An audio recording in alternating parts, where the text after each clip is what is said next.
AI AI AI मतलब artificial intelligence, Hindi में कहें तो कृत्रिम बुद्धिमत्ता। कुछ एक्सपर्ट इसे सिर्फ एक बबल कहते हैं, यानी कि इसका कोई वास्तविक उतना इफेक्ट नहीं है जितना इसका हंगामा मचाया जा रहा है। लेकिन वास्तविकता तो यही है कि आज के समय में एआई एक महत्वपूर्ण टूल हो गया है। इसी एआई को लेकर के 16 से 20 फरवरी के बीच में भारत मंडपम, जो कि प्रगति मैदान में है नई दिल्ली में, ग्लोबल साउथ लेवल की सबसे बड़ी समिट आयोजित होती है। ये हमारे लिए गर्व का विषय है कि इतनी बड़ी समिट हमारे इंडिया में नई दिल्ली में आयोजित होती है। हालांकि कुछ निगेटिव चीज़ें भी सोशल मीडिया में आई, और किसी भी कार्यक्रम में, किसी भी बड़े कार्यक्रम में कोई जब निगेटिव चीज़ हो जाती है तो वो चीज़ ज़्यादा एक्सप्लोर करती है, लोग उस पर ज़्यादा ध्यान देते हैं। जो अच्छी अच्छी बातें हुई होती हैं उस पर कम ध्यान देते हैं। मेरा साफ इशारा आप समझ रहे होंगे गलगोटिया यूनिवर्सिटी की तरफ, जिन्होंने एक गलत काम किया, एक चाइनीज़ रोबोटिक कुत्ता खरीदा और उसको शो ऑफ किया कि ये हमने अपने यूनिवर्सिटी में डेवलप किया है। इस तरह की चीज़ें हुई, इससे थोड़ा सा बदनामी हुई देश की। लेकिन इसका मतलब ये नहीं कि इतना बड़ा जो सम्मेलन था, इतना बड़ा जो समिट हुई, वो सारा का सारा सब बेकार ही था। मैं बताना चाहूँगा कि 16 से 20 फरवरी तक का जो समय था, मैंने 5 दिन वहाँ पे समय दिया। बहुत कुछ सीखने को मिला। बहुत सारे स्टार्टअप्स वहाँ पे थे और बहुत सारे इंडस्ट्रीज जो पहले से स्थापित हैं, सॉफ्टवेयर के क्षेत्र में काम कर रही हैं, उन्होंने अपने स्टॉल लगा रखे थे। जैसे जियो का हो गया, माइक्रोसॉफ्ट का हो गया, गूगल का हो गया, ओपन एआई जिसका चैट जीपीटी जो आजकल सबसे ज़्यादा उपयोग किया जा रहा है, उसका हो गया, मेटा का हो गया, और साउथ अफ्रीका के कई देशों का हो गया, ऑस्ट्रेलिया का और यूरोप के कई देशों का स्टॉल लगा हुआ था कि वो लोग अपने देश में एआई के क्षेत्र में क्या कर रहे हैं, उनकी क्या प्लानिंग है, कहाँ तक क्या ले जाने की प्लानिंग है। इंडिया में भी कई छोटे छोटे स्टार्टअप्स, मुझे देख के अच्छा लगा कि कई छोटे छोटे स्टार्टअप्स ये पीछे नहीं हैं और वो भी एआई को एक टूल बना के आगे जाना चाहते हैं। उसके बाद इंडिया में जो बहुत सारी मिनिस्ट्रीज़ हैं, मिनिस्ट्री ऑफ पंचायती राज, जिस मैं ही काम करता हूँ यूपी गवर्नमेंट में, तो और रूरल डेवलपमेंट और कोल मिनिस्ट्री या अन्य मिनिस्ट्री, उनके सबके स्टॉल लगे हुए थे। वो सब भी अपना शो कर रहे थे कि हम फ्यूचर में इन चीज़ों को एआई का उपयोग करने वाले हैं, एआई का उपयोग करके करने वाले हैं। इस तरह की चीज़ें हुई वहाँ पे। और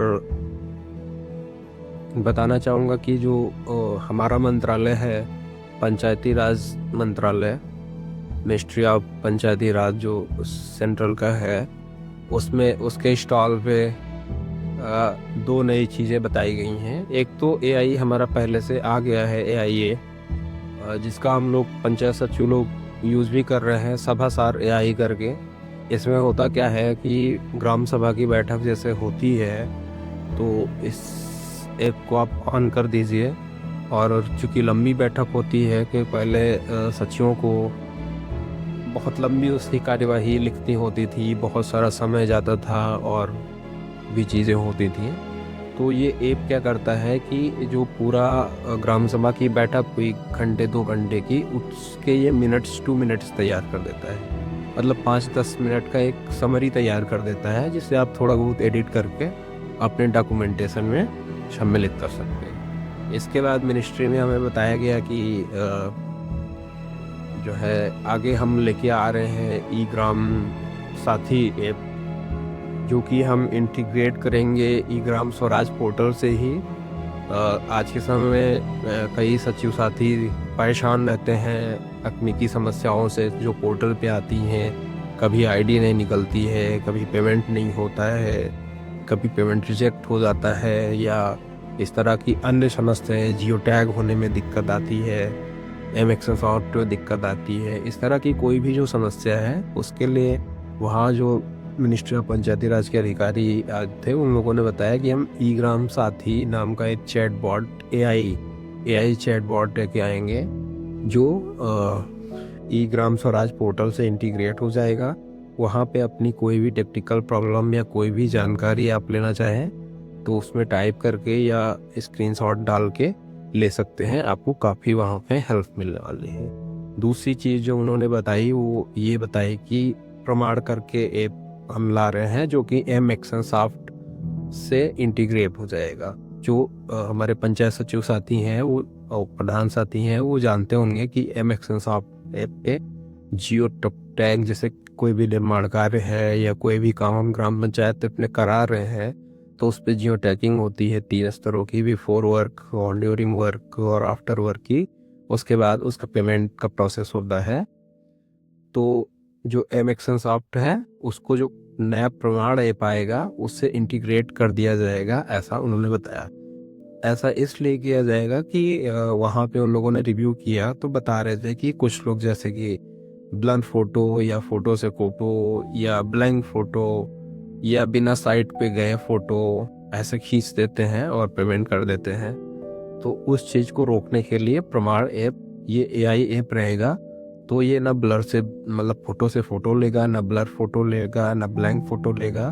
तो मजबूरी में ये आपको जाना ही पड़ेगा साइट पे और फोटो खींचनी पड़ेगी। ये अच्छी बात है कि इससे ट्रांसपेरेंसी बढ़ेगी और अच्छे फोटोग्राफ्स, अच्छी क्वालिटी के फोटोग्राफ्स साइट पे अपलोड होंगे। इसके अलावा जो नई चीज़ हमने वहाँ पे देखी कि जिस तरह से आप लोगों ने सुना होगा मेटा का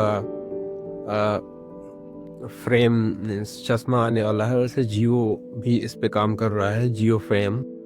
और वहाँ पे बात हुई तो उन लोगों ने बताया कि हमारी कॉस्टिंग मेटा के फ्रेम से आधी रहेगी और क्वालिटी में उससे कहीं कम नहीं रहेगी। तो ये सुन के अच्छा लगा कि एक भारतीय कंपनी एक विदेशी कंपनी को मतलब इतना टक्कर दे रही है। जो प्रगति मैदान में भारत मंडपम है, एक तरह से ऑडिटोरियम है, वहाँ पे कई सारे रूम्स हैं, उस पर डिस्कशन चल रहा था, डिबेट चल रही थी और स्पीकर्स लोग बोल रहे थे AI पे कहाँ पे क्या हो सकता है।